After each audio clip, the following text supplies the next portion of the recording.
Welcome back to another episode of Just Another Sports Betting Podcast. It's the greatest name in sports betting podcast history. Welcome, everyone watching. I'm Cody. You can follow me on Twitter at Cody_CHGO and on TikTok and Instagram.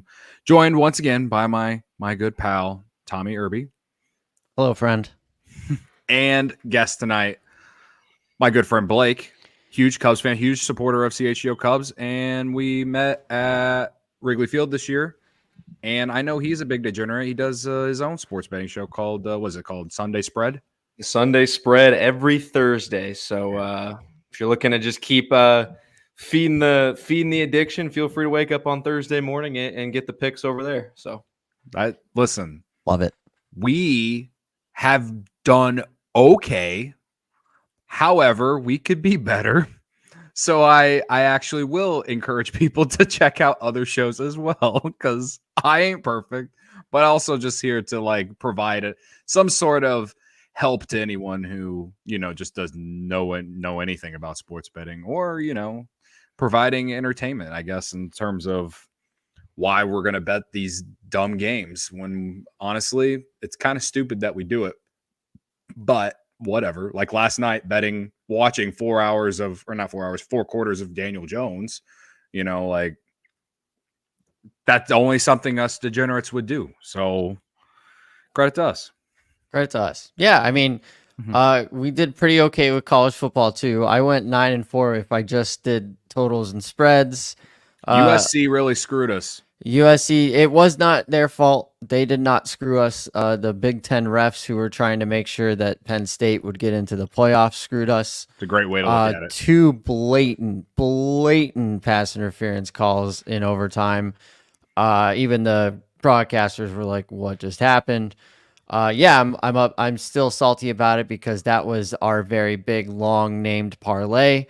And I don't even want to look up what we named it, something about a dartboard, because I'm just still very upset at that one. But you take away the parlays, you take away the props. I went 9-4, so I know what I'm doing here. Blake, how'd you do yesterday? Yesterday we did all right. Saturday did not disappoint. I woke up Saturday, the sun was shining brighter right off my face. The slate didn't disappoint. From 11 a.m. to 1 a.m., I didn't go to bed till 1 a.m. because I was sweating Buffalo's money line. That one didn't finish how I wanted to. But when you have a full day of that kind of fun, it's tough to be upset. Yesterday, I finished 50 yards short on Tank Dell to hit a pretty big parlay. So, Tank Dell, if you're hearing this, we need 100 yards next time. I have faith that your props are still going to be big. We have a 100-yard game for Tank Dell coming. But the season's been okay for me. Been betting the Bears the last 2 weeks. Vegas has undervalued them, so I'm going to take advantage.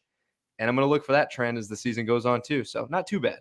Yeah. No, Tommy, did you end up placing the Bears bet? I know you were afraid, and I placed it. I bet Bears money line, and I felt great at halftime, man. I did not do the money line, but I did the team total, and that felt fantastic. It was canceled by no touchdowns by Roshan or the Bears defense. Yeah. But I mean, Bears win. I could have gone 0 for a million after the Bears winning in London. They looked fantastic. Yeah. And going into the bye week feeling like the world is ahead of you is just an incredible feeling. I was at a bar with a lot of other humans, and we were all looking at each other like, what do we even do? Like, I don't know how to react at this point because the Bears are going into a bye week and we feel good. So yeah, it was fun. Pinch yourself. It was fun. But yeah, team total was 21.5, and obviously they flew over that real quick. So felt really good. And Caleb looked incredible.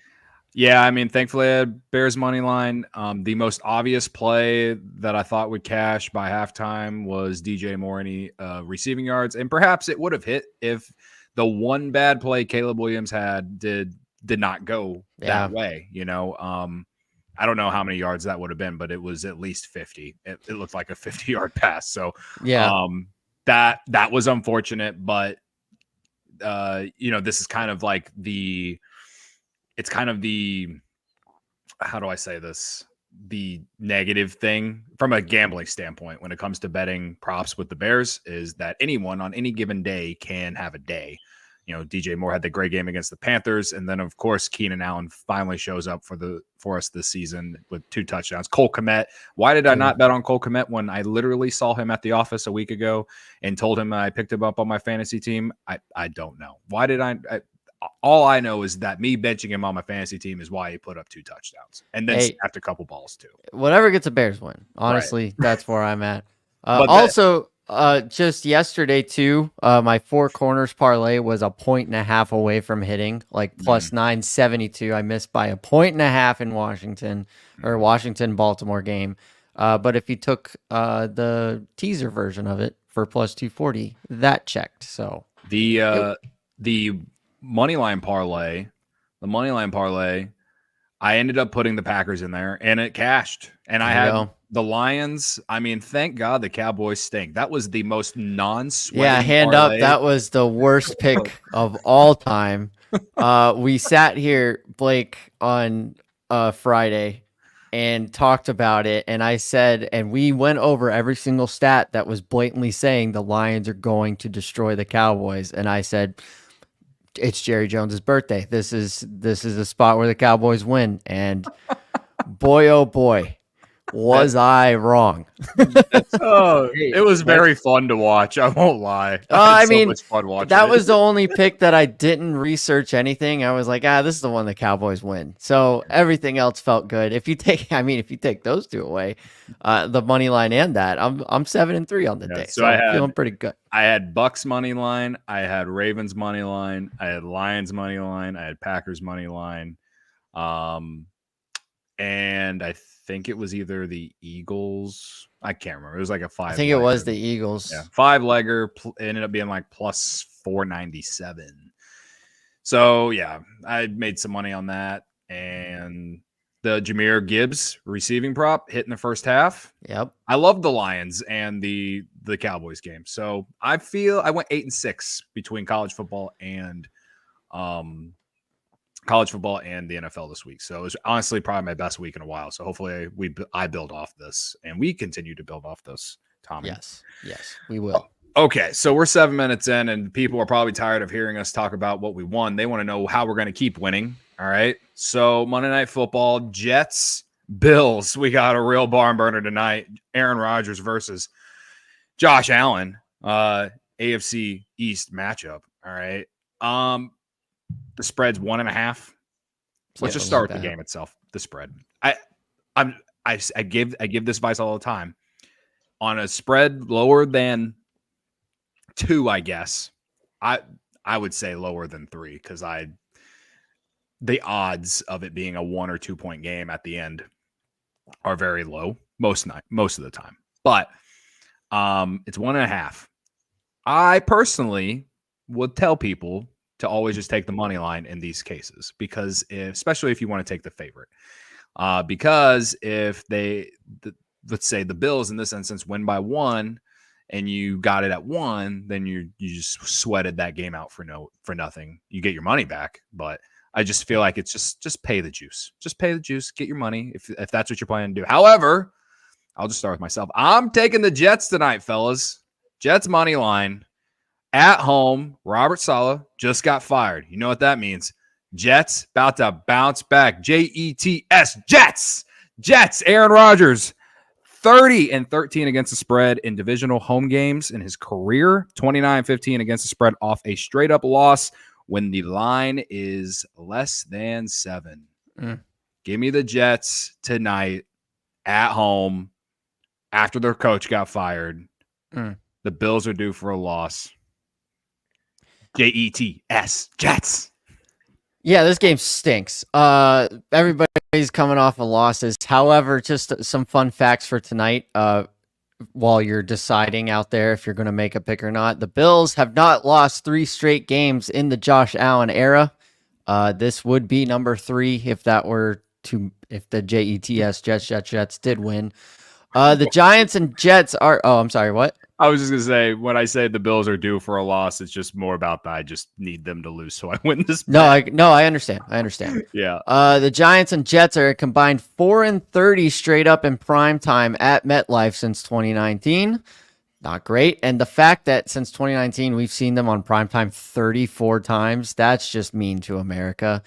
The Jets have lost 5 of their last 6 Monday Night Football games. However, the Bills have lost 4 of their last 6 Monday Night Football games.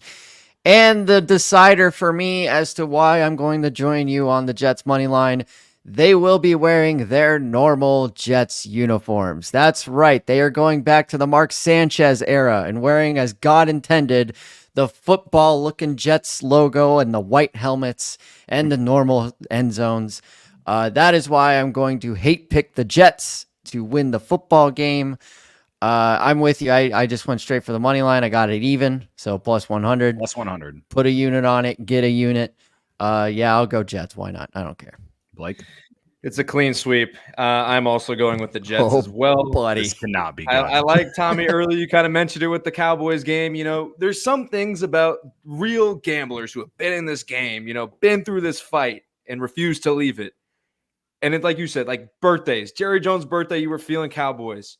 When mascots die, when famous players die for the former team, and when a coach gets fired. Yes. The other team is fired, or the same team is fired up. And you might say this is a gut play. This is not backed by stats. And sometimes I'm okay with that because Aaron Rodgers did not like Robert Saleh. Aaron Rodgers made the phone call. He's like LeBron. He's like Lay GM. If he wants his way, he's going to get it. So I'm not taking a lot of Rodgers props tonight. We'll get to that down the stretch. I'm also taking the Jets, though. They're 1-1 at home against the spread. Just take them on the money line. Like you said, don't sweat the extra point. It's not worth it. And I'm a plus sign enthusiast as it is. I'm a dog guy. Take the dog tonight. Take the Jets at home.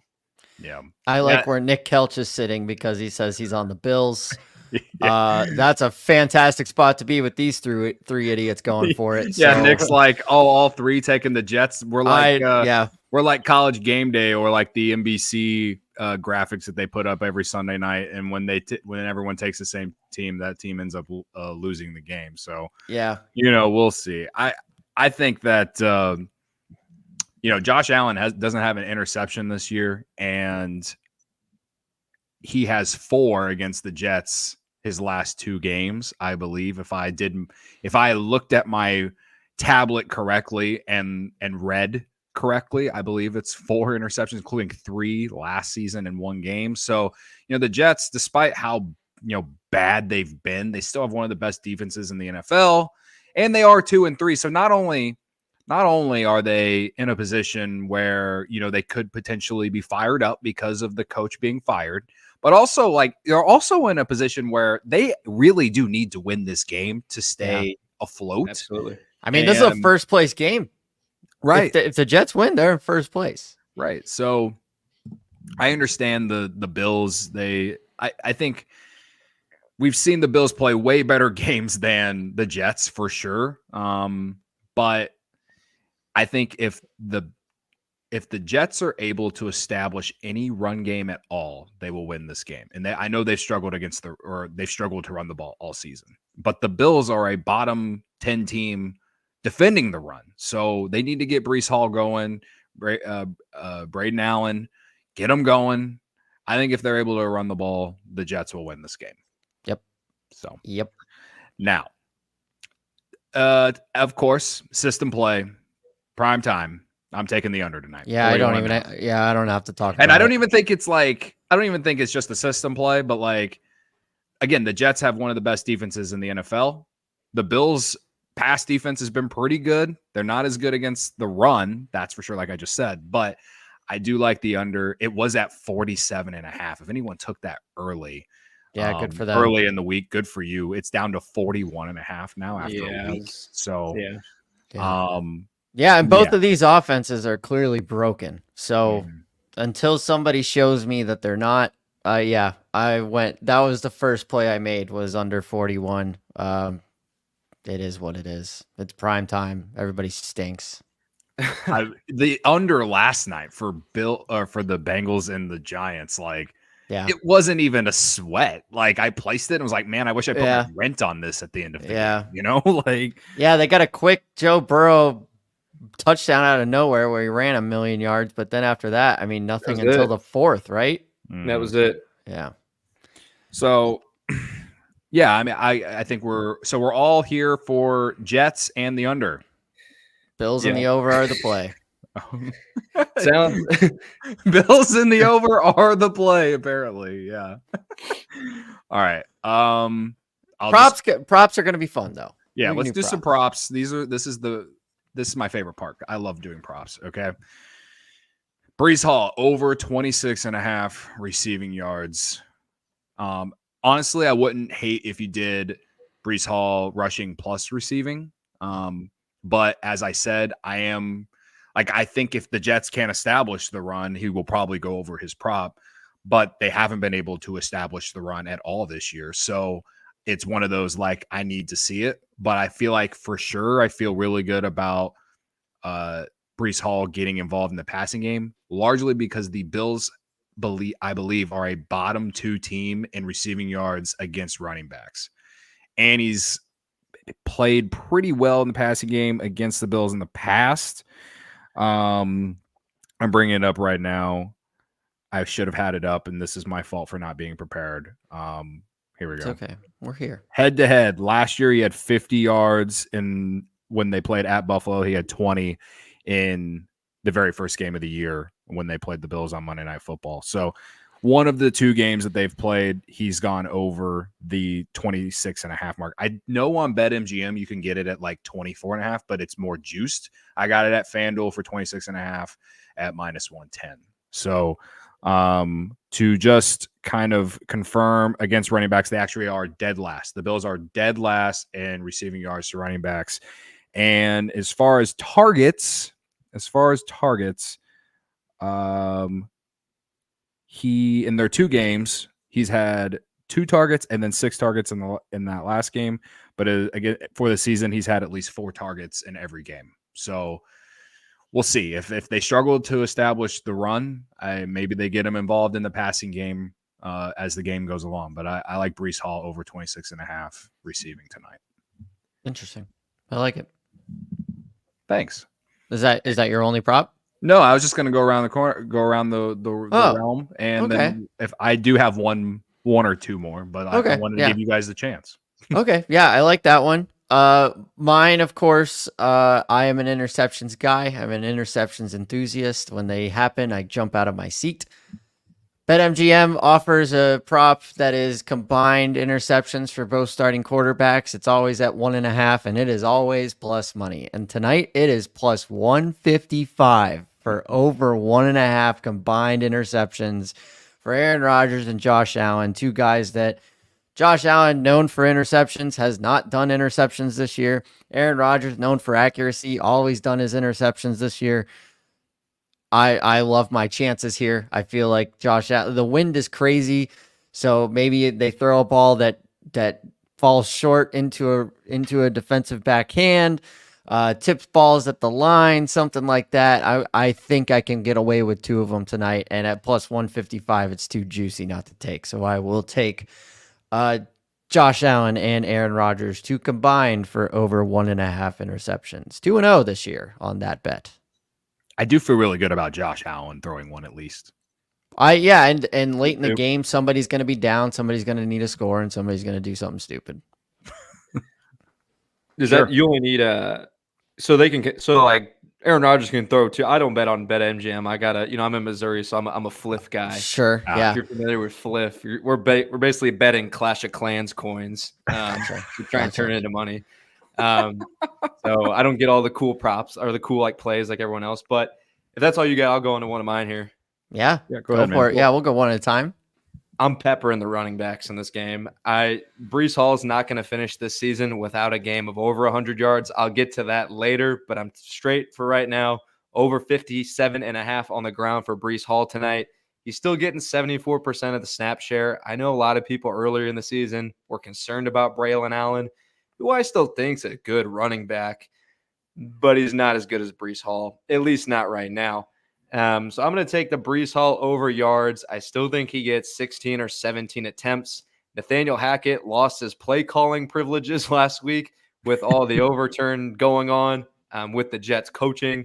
And the thing about Nathaniel Hackett, he usually doesn't do the right thing, and he usually doesn't do the going to say the word sensical. I don't think that's a word, but the things that make the most sense. So going to a different play caller, feed one of your best weapons on your offense. Hell, give him 20 touches on the ground. You mentioned it earlier, Cody. 26 worst in the NFL. The Bills are giving up 144 on the ground. The wind's going to be howling. It's going to be swirling. Feed your best player. I'm taking Breece Hall over 57.5. See, this is interesting because I just looked up while you were talking there. I found a line for just rushing attempts for Breece Hall, and that's at 13.5. So if you feel like 20 on the ground, that feels pretty good. Parlay it together and throw an extra Big Mac in your next McDonald's order. Thank me later. That's fair enough. It's not a bad idea. Not a bad idea. I love a good extra Big Mac. Yeah, I have put myself in parlay timeout. However, this is enticing. Okay. All right. Now this next prop. If this doesn't describe degenerate, then I don't know what does. But Aaron Rodgers over 3.5 rushing yards. Okay. 3.5. That's where Vegas has it at 3.5. All right. He's gone over it. He's only gone over it 2 of the 5 games. He had 26 against Denver and he had 18 against New England. Those were back-to-back weeks. He didn't have any last week. All right. However, the reason that I like this is the Bills rank first in sacks, I believe. Looking at the wrong one. They rank 14th in sacks, 14th in QB hits, and 19th in QB hurries. So they're in the middle of the pack. But I wish they were ranked first in sacks. I would have felt really smart. I think that's actually the Giants. But I think with this Jets offensive line, that has struggled to not only help the team run, but they're ranked 28th in QB hits allowed and sacks allowed as well. So as far as QB hits, they are among the worst in football. And I've seen Aaron Rodgers kind of just scramble around and turn nothing into 5 yards plenty of times. We just need one, man. We just need one. Just need one.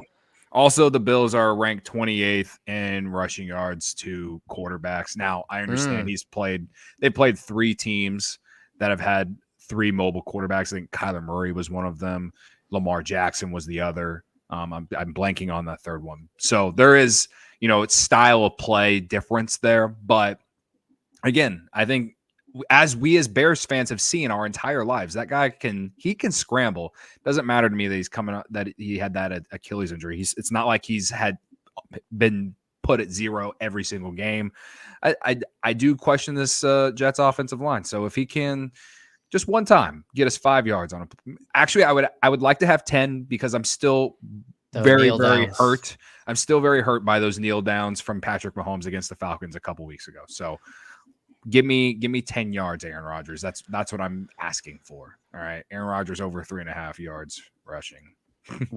I like it. While we're still on the ground here, I have a play for rushing. James Cook is questionable tonight. I don't know if it's come out if he's playing or not. Darrington Evans is still on the IR for the Bills. And last week, Ray Davis did not get a chance to run the ball, and they lost, and they looked horrible. I believe Ray Davis gets a chance tonight. He has surpassed the 20-yard mark twice this year, I believe, in my research I saw. And I found him tonight over 11.5 rushing yards. If we're going to keep the ball on the ground like we think we are, the Bills, they have a cast of running backs that they're going to choose and sub in and out. And I think if Ray Davis, he could just break the line of scrimmage and break off a 20-piece right quick. And 11.5 doesn't seem like a lot. So I will be looking for his number tonight in the backfield. I already placed this bet at 11.5. So Ray Davis. Okay. I like it. I'm gonna keep it on the ground as well. Like I said, This is fun. This is fun. When your gut's telling you to keep it on the ground, that's where we're heading. And I'm going to Superman, the Buffalo Bills quarterback, Josh Allen. Kind of like you mentioned, James Cook's dealing with an injury. What's that gonna kind of look like for him? It really remains to be seen. Looks like it's a toe injury or a foot injury. Mm-hmm. So is he going to be 100%? I don't know. And like you mentioned, if we're already going down the rabbit hole and looking at second string running backs, give me Josh Allen on the goal line to just score a touchdown.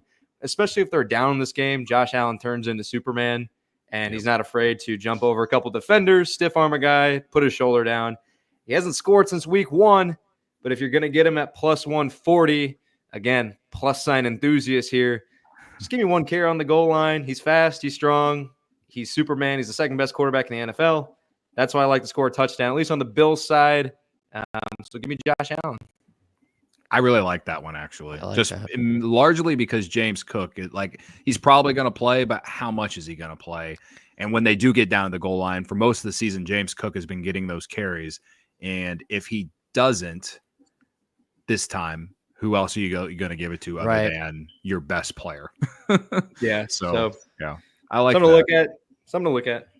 All right. We have a question, a fantasy question. We'll just make it real quick here. From Sport Dog 1000.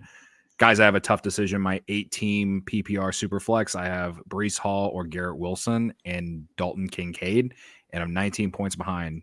Do I use Hall or Wilson tonight? I personally would go with Hall. I think Breece Hall, Hall. Yeah. I feel really shitty benching Garrett Wilson, but I think Hall has the potential to have the better game. Again, the Bills have been better against the pass than they have been against the run. So that's kind of I like that. The wind. Yeah, the wind. They're going to run. I'm just going to keep tweeting it tonight. Every Breece Hall touch, I'm just going to say the wind. Exactly. Okay. Long shots. Someone want to go? Because I really don't have one, and I kind of want to ride with someone. I don't have one either. But you just talking about Josh Allen on the goal line getting one. I'm looking right now, and I see a plus 650 for him first touchdown scorer. That seems kind of juicy. I just went ahead. Joe Burrow was 700 last night. Don't be scared to be great here, Tommy. Don't be scared to be great. Yeah, I don't have a long shot. I was just going to talk with the boys about it, but I just want to. I already just submitted you sold me on the Josh Allen touchdown anytime. I found it for plus 145. So I went ahead and did that. But first touchdown is sitting and staring at me in the face here. Again, I was in touchdown timeout. I was in parlay timeout, and here we are talking about touchdowns and parlays. So don't you love it? Well, at least they're not my ideas this time, because my ideas suck. Yeah. All right. Well, I kind of like that Josh Allen first touchdown bet. I'm not shying away. Maybe a little sprinkle. Oh yeah, definitely a half uniter for sure. Okay. Well, I got nothing else, folks. So anyone else? Nothing? I do have a couple fun hockey plays tonight. Oh, if anybody's interested. If anybody's a Blackhawks fan out there are 3 names that are going to be on the same sheet of ice tonight that are not playing for the Chicago Blackhawks, and you're going to remember these names. You got Artemi Panarin, Alex DeBrincat, and Patrick Kane all on the ice at the same time as the Red Wings are visiting the Rangers. When the former Blackhawks all come together, it is points galore. They just like showing off for each other. So I have placed separately Panarin over 1.5 points, DeBrincat over 0.5 point, and Patrick Kane over 0.5 point. Patrick Kane has started kind of slow this year, which is expected because he's kind of old now and he's kind of coming back from all of his injuries. But going back to where he used to play in New York, DeBrincat by his side, his old running mate Panarin on the other bench. I'm going to be watching it because I'm just going to be mad that they're not on the Blackhawks. And I think they're all just going to score a bunch of points. So I did that, and you can parlay them if you want to on DK. You can boost it 50% at plus 578. I am in parlay timeout, so I cannot do that. But giving parlay advice when you're on parlay timeout, as you wish. That's yes. something. Yeah. I also really like the Guardians Yankees over 7.5 tonight, but I know you guys are done with baseball. Yeah. I can't hate watch it because I just love it too much. Oh, it's not that I don't have a dog in the fight for this Guardians Yankees. I think all of America will be rooting for the Guardians here. But yeah, I don't. I actually like their chances tonight. Carlos Rondon was on the mound for the Yanks, and then they got Cobb going, so I think there's going to be runs, but I trust the Guardians late more than I trust the Yankees late. Yeah. Their bullpen's better for sure. Yeah. Okay. Anyways, those are your degenerate picks of the night. Your degenerate picks of the night. Okay. Blake, thanks for hanging out, man. We'll be back on Wednesday. If you want to join us, you're more than welcome to. We're going to do Thursday Night Football preview. Okay. Cool. Nick in the chat, thank you for being a CHGO diehard, but also being here on my own YouTube channel too. Appreciate it. Sport Dog 1000, thanks for hanging out. Jed Hoyer's seat with 7 fire emojis. Shout out to you and anyone else who tuned in. So see you on the show Wednesday night, and good luck with your bets, and may all of them hit, and I might parlay all of our prop bets responsibly. All right. Oh my God. Responsibly. Responsibly. Okay. Goodbye. Bye.